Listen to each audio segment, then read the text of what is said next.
Last time chairman ఉండకూడదు ప్రకారం employee ఉండకూడదు. ఇప్పుడే డిఓకి కనుక్కొని డివికో కనుక్కొని మాట్లాడుతున్నాను. నేను ఎంక్వైరీ పెడుతున్నాను. మీ మీద కంప్లైంట్ ఏంటంటే 2 సంవత్సరాలు జరిగిన ప్రతి ఒక్క కన్స్ట్రక్షన్ లో అవినీతి జరిగిందనేది మీ మీద కంప్లైంట్. అర్హులే కాదన్నప్పుడు 2 ఏళ్ల నుంచి మీరు టైఅప్ అయిపోయేసి ఒక ఎంప్లాయీని పెడుతున్నారు.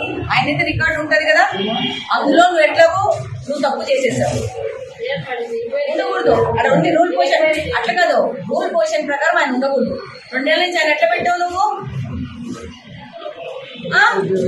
మీ ఇష్టం ఉండకూడదు. నువ్వు ఒక నిమిషం ఉండు. నీకు ఏం జరిగిందని ఎంక్వైరీ చేయడానికి రాలేదు, నీ దగ్గర వివరించడానికి రాలేదు.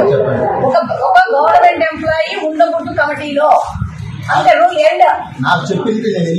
నీకు చెప్పడం చెప్పకపోవడం కాదు, నువ్వు ఉండకూడదు. నీ మీద ఎంక్వైరీ జరుగుతుంది, ఇంకో మీద ఎంక్వైరీ జరుగుతుంది. నువ్వు ఎలా వచ్చి ఉంటావు? ఎంప్లాయీ ఎలా ఉంటావు?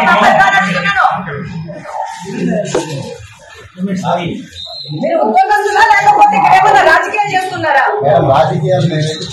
అక్కడ రూల్ పొజిషన్ ఎంప్లాయీ ఉండకూడదు. ఎలా ఉన్నావు నువ్వు 2 సంవత్సరాల నుంచి? అసలు చైర్మన్ లేను, వైస్ చైర్మన్ లేను, ఓన్లీ కమిటీ మెంబరే ఉండకూడదు అంటున్నారు. ఉండకూడదు నువ్వు పోటీనే చేయకూడదు, నువ్వు దీంట్లో ఉండకూడదు. కరెక్ట్ కదా? నీ మీద నేను ఎంక్వైరీ పెడతాను. స్కూల్లో ఉండకూడదు.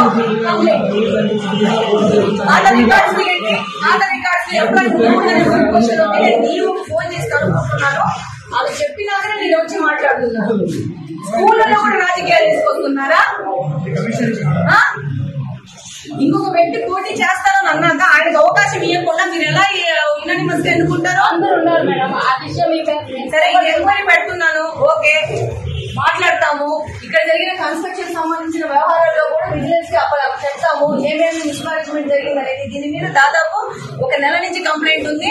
వచ్చిన డబ్బులని డ్రా చేసుకొని అవినీతి చేస్తున్నారనేది మీ మీద కంప్లైంట్. స్కూళ్ళలో ఎందుకు చేస్తారు ఇట్లా? పిల్లల స్కూళ్ళలో కూడా తిన్న మొదలు పెడతారా మీరు? 9 మంది వాళ్ళ నలుగురే నా వాళ్ళు. అంటే 9 ఓట్లు కాదమ్మా, అట్లా కాదు. ఆ వాళ్ళల్లో ఒక్కొక్కరిని ఎంక్వైరీ చేయడంలో వాళ్ళ క్లాస్ కి అవకాశం ఇవ్వండి. అవకాశం ఉన్న మీరే నెంబర్ కూడా మీరే పికప్ చేసుకుంటారా? పెట్టండి, రీఎలక్షన్ పెట్టండి. క్యాన్సల్ చేసేసేయండి. బోర్డు అంతా క్యాన్సల్ చేసేసి రీఎలక్షన్ పెట్టండి. ఎందుకు మనం నిలబడి చెప్పిద్దాం ఇప్పుడు ఎలక్షన్? అట్లా కాదు, ఓపెన్ గా ట్రాన్స్పరెంట్ గా జరగాలి. ఓకే, మీకు ఇంకా జగన్మోహన్ రెడ్డి ప్రభుత్వం ఉందని జగన్మోహన్ రెడ్డి ప్రభుత్వం 2 నెలలైంది. కళ్ళు ఓపెన్ చేసి నిద్రకరవండి. కాబట్టి ఎంప్లాయీని నువ్వు బోర్డులో మెంబర్ గా పెట్టుకున్నావు. నువ్వు కనీసం ఎడ్యుకేషన్ పనిచేస్తున్నావు. నువ్వు నీకు రూల్స్ క్వశ్చన్ సెట్ చేసుకోవు. ఒక ఎలక్షన్ జరిగేటప్పుడు ఏమున్నాయి నామ్స్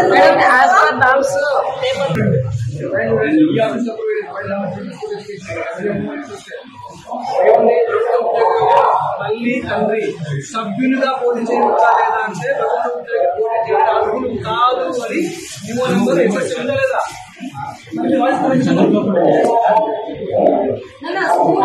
రాజకీయాలు తీసుకొచ్చి స్కూళ్ళలో కూడా అండర్స్టాండింగ్ చేసి మ్యాచ్ ఫిక్సింగ్ చేయడం మొదలు పెట్టారనేది మీరు ఎక్కడికి వెళ్ళి ఉన్నతంగా ఎదిగారో అర్థం కావట్లేదు మాకు. నువ్వు నీ చేతిలో పెట్టిన మొత్తం క్యాన్సిల్ చేసి రీఎలక్షన్ చేస్తా వచ్చి అలాగే కంప్లీట్ గ్రౌండ్ లెవెల్లో నీ మీద ఎంక్వైరీ జరిపేసి మొత్తం అందరూ రీఎలక్షన్ చేసేసి మొత్తం బోర్డు క్యాన్సిల్ చేసేసి రేపు నిలబడుకొని ప్రతి ఒక్క క్లాస్ లో ఎంతమంది ఇన్ఫ్లుయెన్స్ ఉన్నారో అంతమంది పెట్టి వాళ్ళ మధ్యన కూడా ఓటింగ్ జరగాల. మీరెవరండి? స్టూడెంట్స్ పేరెంట్స్ కదా, క్లాస్ లో కలిగి ఇక్కడ మాట్లాడాలి. మిమ్మల్ని ఎట్లా ఉంటారండి?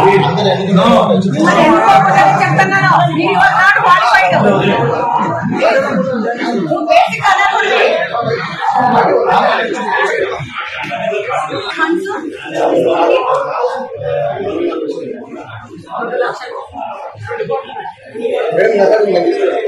ఇంకా ఫండ్స్ తీసుకొని ఎక్కువ వస్తున్నాయి. ఆ వచ్చిన నిధులు ఏం చేసినారు ఏమనేది ఎంక్వైరీ జరగాలా.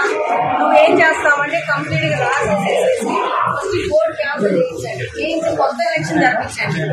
కొత్త ఎలక్షన్ జరిపించేసేసి మొత్తం ఎన్నేళ్ల నుంచి ఏ సంవత్సరం ఎంత వచ్చినా మొత్తం తీయండి.